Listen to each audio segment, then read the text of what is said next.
قاتل باندې معلومیږي، قاتل پته باندې لګي، په ملک لولو خلک وجلی شي او پته ونه لګي چې چا وجه. قتل غارت به شروعي یو ځای او بل ځای، او یره قاتل نه معلومي، قاتل ولې نه معلومي؟ خو ته معلوم دی. هر ورځ به مړي کېږي په ډک بازار کې، سړی به ویشتی شي او مړی به کېږي، قاتل به نشي پته نه لګي. نو دا پولیس سلاو، دا ادارې سلاوي، دا خفیه ادارې د څه لپاره وي چې قاتل نشي معلومولی؟ خو معلومولی شي، خو ته پته وي، خو چې کومه ذمهداري هغه ذمهداري ادا کوي نه، نو خبره به شک کې واچوي، یاره پته نه لګي، یاره څه پته ونه لګي، دا یاره څه پته، خو ته پته لګي، ولې نه لګي؟ خو اغړم دغړمې کې یاره هغه به کړي، ده به کړي، هغه به کړي، دی د بني اسرائیلو هغه مړی ته نه جوړ کړي، خو ته پته لګي.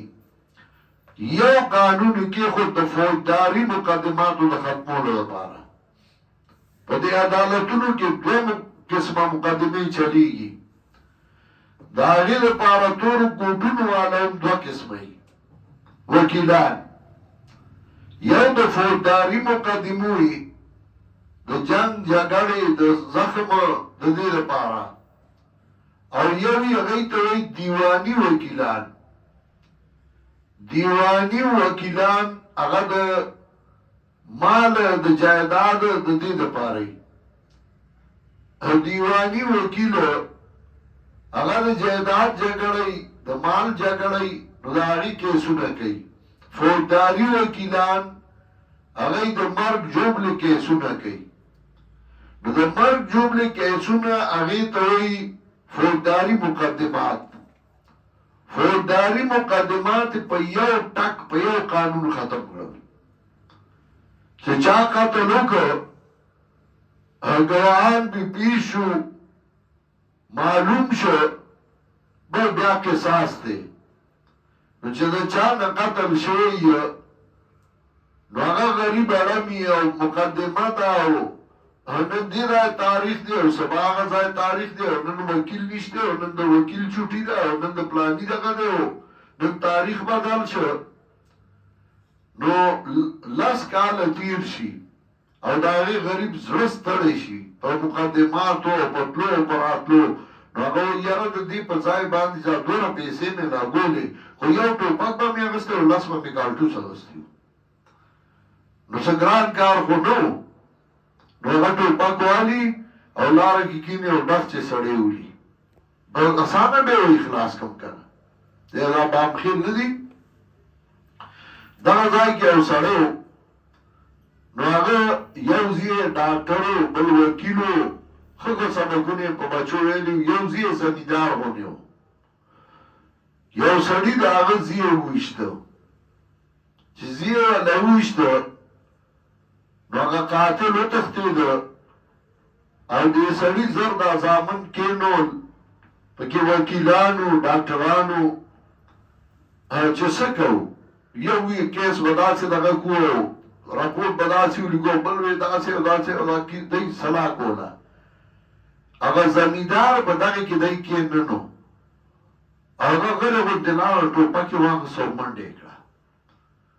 تپوسونه یې وکړه چې اودم یې قاتل په دې لار تللی، ورپسې دی، او چې یو ګنټه تېرېده نو قاتل یې لاندې کړ او ډز چې ویویشته، قاتل یې وویشته او واپس راغی.